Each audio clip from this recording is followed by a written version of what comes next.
24 frames per second is the most cinematic frame rate, right? That's why we use it for film. Or is it?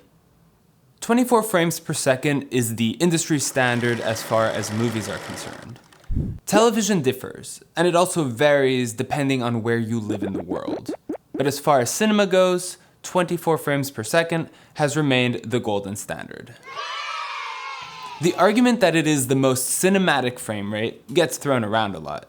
But the truth is, there's nothing inherently special about 24 FPS that makes it the most aesthetically pleasing, aside from the fact that we just got used to it. It's not like the Society of Motion Picture and Television Engineers, SMPTE, put together this golden ratio that encapsulates realism and cinema through the art of a lens. Hello, dearest friends Jack, Sam, Harry, Albert, Walt, and Stanley. I come here to you today to explain to you the phenomenon of 24 frames per second. Through meticulous double-blind studies, that just straight up didn't happen. But here's what did happen. In the early days of cinema, circa early 1900s, frames per second used to be referred to as feet per minute. Feet of film, that is. It was quite standard to record at 60 feet per minute, 16 frames per second, and playback at 80 feet per minute, roughly 21 frames per second, as per SMPTE's recommendation. This was mostly for the sake of saving money, because film was expensive and the industry was in its early days of growth. If you've watched silent films such as Safety Last or Modern Times, you may have noticed that it looks a little bit sped up. This was quite standard. It's also important to note that at this time, both recording and projecting were done manually. This means that both the camera operator as well as the projectionist in the movie theaters would be estimating how fast they were cranking the film. Projectionists at smaller family-run theaters would crank back a little bit faster, roughly at 100 feet per minute, in order to get more shows in and make more money. Whereas projectionists at larger movie theaters would respect the SMPTE standard of 80 feet per minute.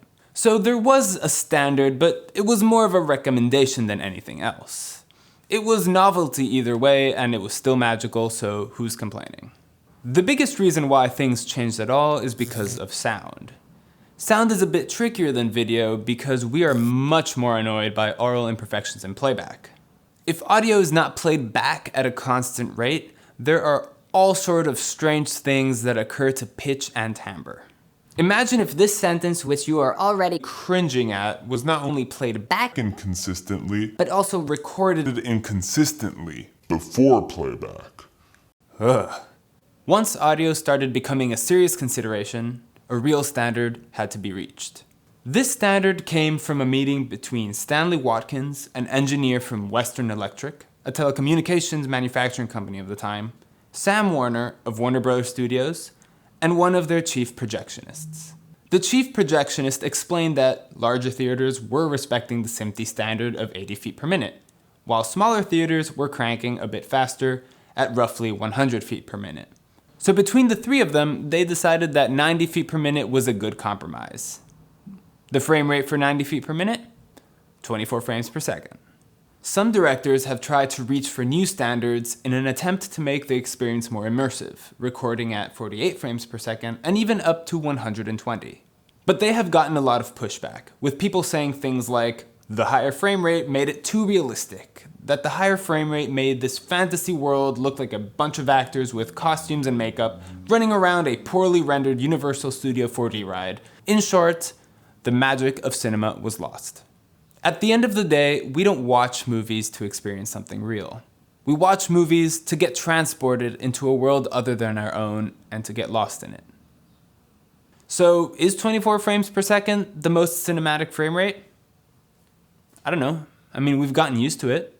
Just like one standard got created, so can another. And I'd like to believe that the tools we use ultimately serve the story. I guess it just depends on the story you're trying to tell. Thanks for watching. I hope you learned something from this video, no matter where you stand on the 24 frames per second argument. Personally, I feel that if the story is good, I forget about the tech behind it. Have you ever watched a high frame rate movie before?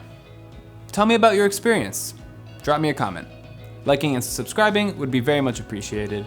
Thanks for watching once again. My name is John Castillo, and I'll catch you in the next video.